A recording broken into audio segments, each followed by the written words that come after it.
नमस्कार, मैं हूं तुलिका सिंह। आईबीएन भारत के इस खास बुलेटिन समाचार दुनिया में आपका स्वागत है। आज समाचार दुनिया में होगी दुनिया भर की अहम खबरों की बात, साथ ही होगी कवर स्टोरी पर चर्चा जिसमें होगी चीन की बात कि आखिर चीन इतना क्यों बौखलाया हुआ है और चीनी सैनिक भारतीय सैनिकों के खिलाफ क्या षड्यंत्र रच रहे हैं। लेकिन सबसे पहले डालते हैं सुर्खियों पर नजर। लद्दाख में 10 दिन में चीन की चौथी साजिश फेल, आधी रात को फिर भारतीय जवानों ने खदेड़ा। एलएसी पर चीन ने फिर की घुसपैठ की कोशिश, भारतीय जवानों से भिड़ंत के दौरान चीन की फायरिंग, भारतीय सेना ने झूठ को किया बेनकाब। चीन से तनाव पर एस जयशंकर का बयान, कहा एलएसी परिस्थिति बेहद नाजुक। कांग्रेस नेता राहुल गांधी का केंद्र सरकार पर वॉर, सरकारी कंपनियां बेचने का आरोप। बिहार में नीतीश ने उठाया कब्रिस्तान का मुद्दा, 6,299 कब्रिस्तान की 4 दीवारी का होगा निर्माण। झारखंड में कोरोना का आंकड़ा 52,620 पहुंचा, 37,550 संक्रमित हुए स्वस्थ, 480 लोगों की मौत। यूपी के मैनपुरी में शख्स की लात घूसों से हुई पिटाई, अस्पताल में मौत। इन तमाम अहम खबरों में कुछ खबरों पर करेंगे चर्चा, लेकिन सबसे पहले कवर स्टोरी पर करेंगे बात। आज कवर स्टोरी में होगी चीन की बात कि आखिर चीन इतना क्यों बौखलाया हुआ है और चीनी सैनिक भारतीय सैनिकों के खिलाफ क्या षड्यंत्र रच रहे हैं। जानते हैं कवर स्टोरी में आज। लद्दाख में एलएसी पर तनाव चरम पर है और बीती रात भारतीय सेना और चीनी सेना के बीच गोलीबारी भी हुई।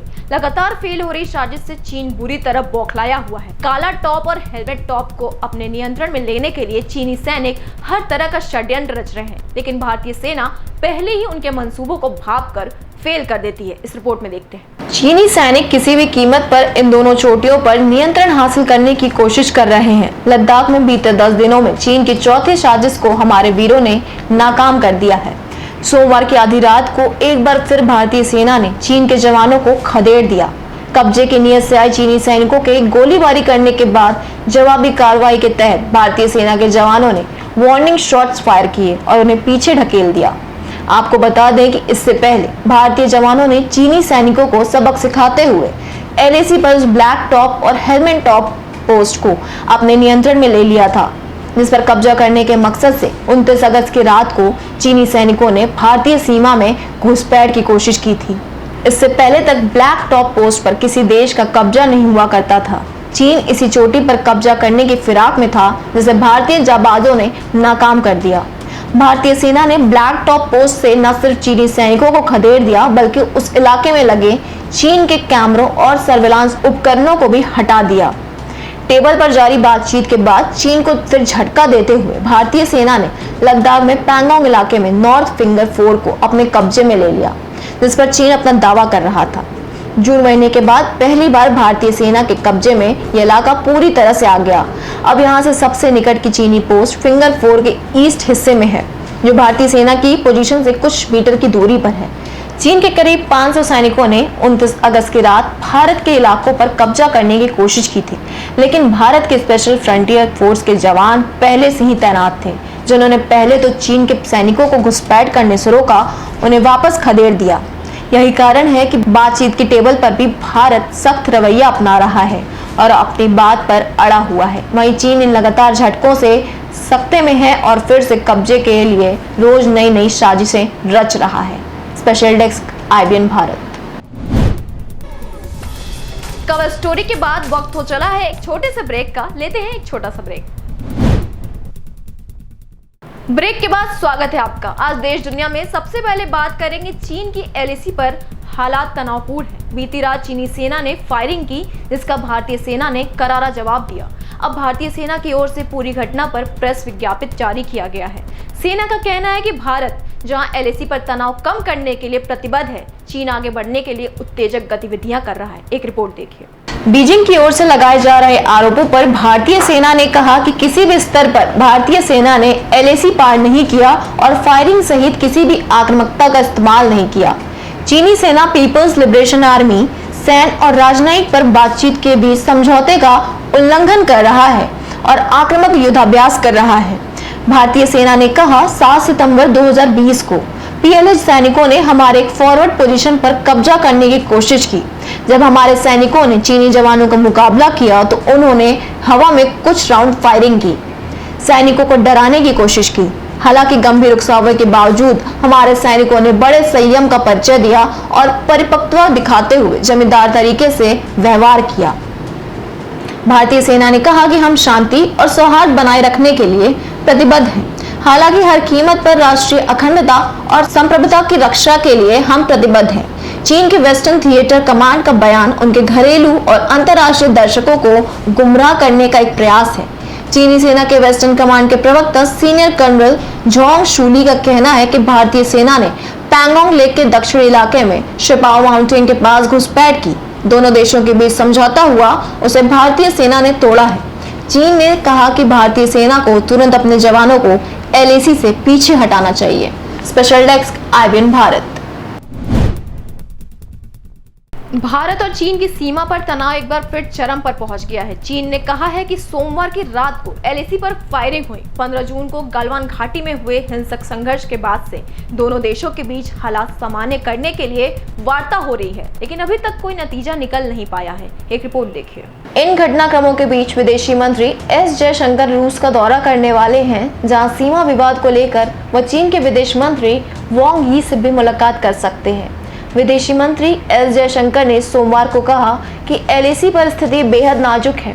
विदेशी मंत्री जयशंकर ने माना कि LAC पर मौजूदा हालात बेहद गंभीर और दोनों देशों के बीच राजनीतिक स्तर पर बेहद गंभीर और गहरी बातचीत की जरूरत है। S जयशंकर ने कहा, द्विपक्षीय वार्ता में सरहद के हालात से अलग हटकर दोनों देशों के बीच रिश्तों को नहीं देखा जा सकता।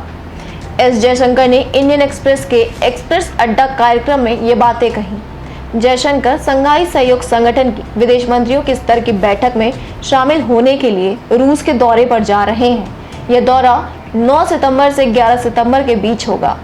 मई महीने में लद्दाख में हुए संघर्ष के बाद से रूस में चीनी विदेश मंत्री वांग यी से जयशंकर की ये पहली मुलाकात हो सकती है। जयशंकर ने कहा कि अगर सरहद पर शांति और स्थिरता नहीं है तो रिश्ते के बाकी पहलू भी सामान्य नहीं हो सकते। उन्होंने कहा, अगर आप पिछले 30 सालों को देखेंगे तो सीमा पर शांति और स्थिरता थी, समस्याएं भी थी। मैं उन्हें खारिज नहीं कर रहा हूं, लेकिन रिश्तों में प्रगति की गुंजाइश बनी हुई थी। नतीजन चीन भारत का दूसरा सबसे बड़ा व्यापारिक साझेदार बन गया। स्पष्ट रूप से शांति स्थिरता रिश्ते की बुनियाद है। जयशंकर ने कहा, साल 1993 के बाद से ही चीन के साथ सीमा प्रबंध को लेकर कई समझौते हुए, जिसे स्पष्ट रूप से कहा गया है कि दोनों देश सीमा पर न्यूनतम सेना रखेंगे। बाकी समझौते में सेना के बर्ताव उन्हें संयमित करने को लेकर थे। अगर इन समझौते का पालन नहीं किया जाता है तो फिर कई बेहद अहम सवाल खड़े होते हैं। मई महीने की शुरुआत से ही हालात गंभीर बने हुए हैं। ऐसे में दोनों पक्षों के बीच राजनीतिक स्तर पर गहरी बातचीत होनी चाहिए। Special desk IBN Bharat. Congress नेता राहुल गांधी की ओर से लगातार केंद्र की नरेंद्र मोदी सरकार पर हमला बोला जा रहा है। अब मंगलवार को राहुल गांधी ने मोदी सरकार पर LIC में हिस्सा बेचने को लेकर निशाना साधा है। कांग्रेस नेता का कहना है कि मोदी जी सरकारी कंपनी बेचो मुहिम चला रहे हैं। एक रिपोर्ट देखिए। राहुल गांधी ने अपने ट्वीट में लिखा कि खुद की बनाई आर्थिक बेहाली की भरपाई के लिए देश की संपत्ति को थोड़ा थोड़ा करके बेचा जा रहा है। जनता के भविष्य और भरोसे को ताक पे रखकर LIC को बेचना मोदी सरकार का एक और शर्मनाक प्रयास है। दरअसल बीते दिन ये खबर सामने आई थी कि भारत सरकार LIC में अपनी करीब 25% की हिस्सेदारी बेच सकती है, जिस पर राहुल गांधी ने हमला बोला है। इससे पहले भी भारत सरकार ने कुछ सरकारी कंपनियों में अपनी हिस्सेदारी को कम किया है। वहीं एयर इंडिया को भी बेचने की कोशिश की जा रही है। ऐसे में कांग्रेस लगातार इस मसले पर सरकार को घेर रही है। कांग्रेस नेता राहुल गांधी लगभग हर रोज केंद्र सरकार को आर्थिक मोर्चे पर घेर रहे हैं। राहुल की ओर से अर्थव्यवस्था के मसले पर एक वीडियो सीरीज भी निकाली गई थी, जिसमें उन्होंने गिरती GDP, रोजगार के मसले पर केंद्र को घेरा। राहुल का आरोप है कि नोटबंदी, GST और गलत लॉकडाउन के फैसले अर्थव्यवस्था को ले डूबे हैं। Special desk IBN Bharat. देश दुनिया की खबरों के बाद लेते हैं छोटा सा ब्रेक के बाद देखेंगे राज्यों से आज। ब्रेक के बाद स्वागत है आपका। देश दुनिया की अहम खबरों के बाद करेंगे उत्तर प्रदेश, बिहार और झारखंड की बात। जानेंगे उत्तर प्रदेश में क्या रहा खास राज्यों से आज। उत्तर प्रदेश के मैनपुरी जिले में एक हैरान करने वाली घटना सामने आई है। कहा जा रहा है कि अफवाह को लेकर 5 लोगों ने रविवार रात एक शख्स की बुरी तरह से पिटाई की। अस्पताल में भर्ती पीड़ित शख्स की मौत हो गई। आखिर क्या रही वह अफवाह, इस रिपोर्ट में देखते हैं। उत्तर प्रदेश में भीड़ द्वारा पीट कर हत्या किए जाने की एक अन्य घटना सामने आई है। विपक्षी पार्टियों का दावा है कि दलित सर्वेश दिवाकर पर दक्षिणपंथी संगठन के कार्यकर्ताओं ने हमला किया है। हालांकि पुलिस ने इन आरोपों को खारिज किया है।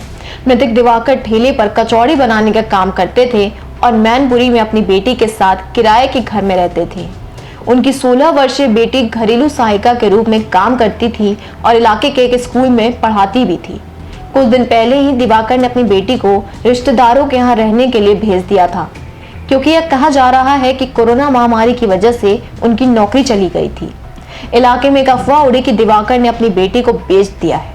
पुलिस ने कहा कि उसकी जांच से स्थापित नहीं हुआ है कि इन्हीं अफवाहों की वजह से हमला हुआ है। अफवाह की वजह से कई लोग दिवाकर के घर की छत पर उन्हें लात घूंसों से पीटते रहे और वह उनसे दया की गुजारिश करता रहा। मैनपुरी की इस घटना पर राजनीति भी गर्मा गई है। सपा मुखिया अखिलेश यादव ने ट्वीट करते हुए लिखा, मैनपुरी का वीडियो सामने आया है जहां बजरंग दल के कार्यकर्ताओं द्वारा कचौड़ी का ठेला लगाने वाले दलित युवक सर्वेश दिवाकर की लिंचिंग कर हत्या कर दी गई। दोषी बजरंग दल के कार्यकर्ताओं पर कड़ी कार्रवाई करे सरकार। वहीं बीएसपी सुप्रीमो मायावती ने कहा, यूपी में कल मैनपुरी में दलित सर्वेश कुमार के दबंगों द्वारा पीट कर हत्या कर दी गई।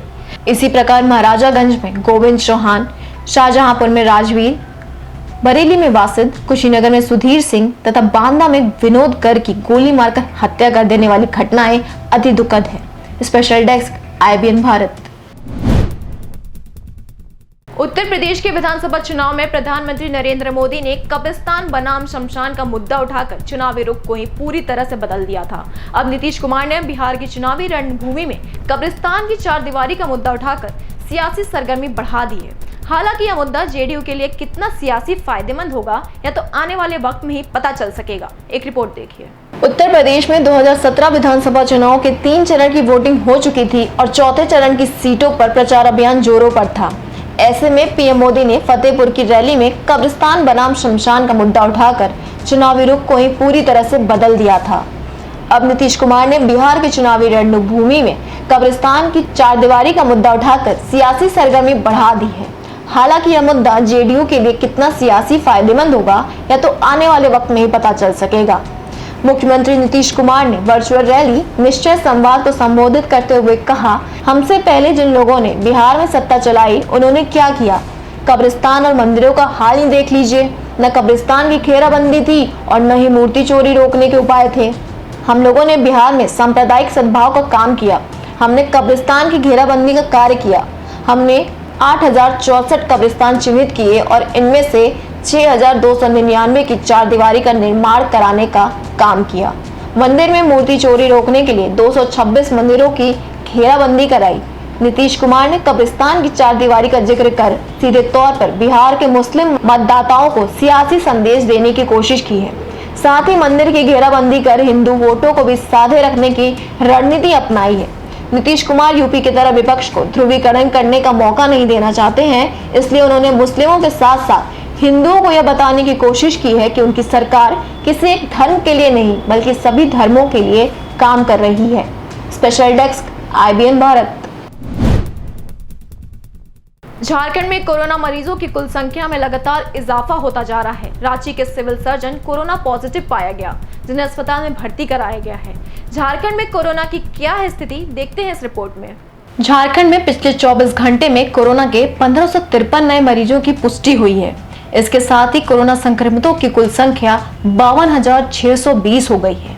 12 संक्रमितों की मौत हो गई है। इसके साथ ही कोरोना से मरने वालों का आंकड़ा 480 हो गया है। 1366 मरीज स्वस्थ हुए हैं। राज्य में अब तक 37,550 संक्रमित स्वस्थ हो चुके हैं। इस समय राज्य में कोरोना के कुल एक्टिव केस 14,588 हैं। गोड्डा के मेहरमा प्रखंड में इलाज के दौरान एक 32 वर्षीय युवक की कोरोना से मौत हो गई। मेहरमा अस्पताल में इलाज के दौरान ठीक नहीं होने पर उसे रांची ले जाया जा रहा था। इसी क्रम में युवक ने दम तोड़ दिया। वह 2 दिनों से मेहरमा के स्वास्थ्य केंद्र में भर्ती था। इस कारण मेहरमा सामुदायिक स्वास्थ्य केंद्र को आगामी 10 सितंबर तक बंद किया गया है, लेकिन आपातकालीन सेवा जारी रहेगी। राजधानी रांची के सिविल सर्जन कोरोना संक्रमित पाए गए, उन्हें रिम्स के पेइंग वार्ड में भर्ती कराया जा रहा है। झारखंड के रिकवरी रेट में तेजी से सुधार हो रहा है। देश का रिकवरी रेट 77.32% है। झारखंड का 71.36% है। मरीजों का पिछले 7 दिनों में ग्रोथ रेट 3.5% है। 7 दिनों में दोगुने होने की दर 21.1 दिन हो गया है। वहीं मृत्यु दर 0.91% है। झारखंड बिजली बोर्ड के मुख्यालय में 18 कर्मी कोरोना से संक्रमित मिले। इस कारण फिर से मुख्यालय को 13 सितंबर तक के लिए सील कर दिया गया है। इससे पहले भी कोरोना संक्रमित मिलने पर कार्यालय को बंद कर दिया गया था। कार्यालय अब 14 सितंबर को खुलेगा। ज्ञात होता है कि 1 व 2 सितंबर को बिजली बोर्ड मुख्यालय में कोरोना जांच शिविर लगाया गया था, जिसमें 365 लोगों के सैंपल लिए गए थे। इनमें 18 की रिपोर्ट पॉजिटिव आई है। कई लोगों की रिपोर्ट आनी बाकी है।